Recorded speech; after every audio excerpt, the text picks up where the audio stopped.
Who was not in attendance was Representative Sara Jacobs, Democratic Congresswoman from California, and she is with us now. Thanks for joining us, Congresswoman. Now, you are the youngest Jewish member of Congress here. Why did you decide not to attend the Prime Minister's speech today?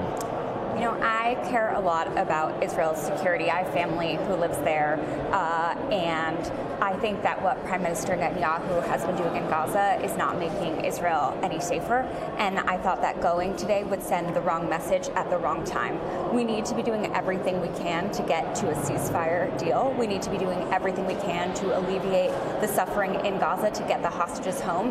And I met with hostage families today who told me that they are hoping that the U.S. will be harder on Netanyahu, that we will push him harder because they believe the only way to get their loved ones home is to end this war. And indeed, the Prime Minister had some family members with him in the chamber, but there are plenty who are opposed to how he's carrying out this effort, that he hasn't managed to get the hostages home before now. That's exactly right. I hear from my Israeli family, from people I talk to in Israel, that the general sentiment among Israelis is that Prime Minister Netanyahu isn't focusing enough on getting the hostages home, maybe doesn't even care to get the hostages home.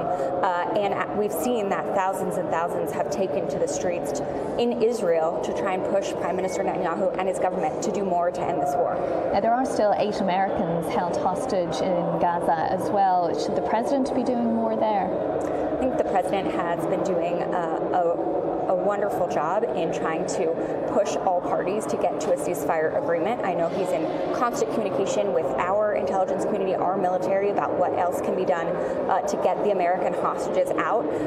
And frankly, what we're seeing is that if not for President Biden and the pushing that he's done, we would probably see Prime Minister Netanyahu giving almost no humanitarian assistance to Gazans. There have been so many things that are better in Gaza, as horrible as it is, because of President Biden pushing Prime Minister Netanyahu. Prime Minister Netanyahu laid out a very entrenched position here. He's not for turning. He wants to continue to eradicate Hamas. But given that the Knesset just passed a legislation this few days ago saying that a 2-state solution represented an existential threat to Israel, is there any hope of a peace deal anytime soon? You know, that was one of the really striking things that I heard from Prime Minister Netanyahu's speech today, is that not only did he minimize and frankly lie about civilian casualties, not only did he, demonize the protesters who are exercising their First Amendment rights, but he said many things that would make it impossible to have 2 states. And to me, the only way that we actually defeat Hamas is not with military. There's no military solution to this. The way you do it is by taking away the underlying grievance that they're able to recruit people and mobilize around. And that's the fact that Palestinians don't have a state and they don't have self-determination or autonomy in the decisions being made about them. And so the best thing we can do, the only thing we really can do for a peaceful future, is to make sure we have 2 states. And it's very disheartening to me that Prime Minister Netanyahu and the far-right government that he leads continues to refuse to even do the bare minimum of things. And not only that, actually goes out of their way to make it more difficult to get to that outcome. You mentioned the protesters there. He used very angry language when he spoke about those who are protesting against his policy, saying they should be ashamed of themselves, calling them Iran's useful idiots. And your fellow members of Congress stood up and applauded when he said that. What do you make of that? We live in a democracy here in the United States, and a big part of democracy is First Amendment rights. I'm glad that there are people who are getting involved and making their voices heard.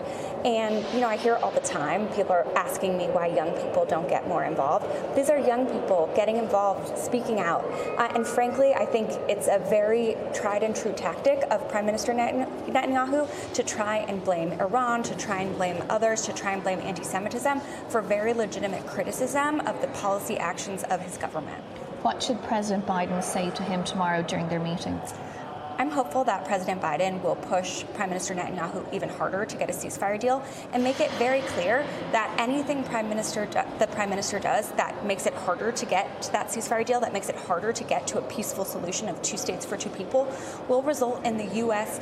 Enforcing our existing law and policy that says that we can't give offensive weapons to countries that aren't abiding by these international standards that we have codified in our own laws already. Okay, Congresswoman Sara Jacobs from California, thanks so much for joining us here on BBC News. Of course. Thank you.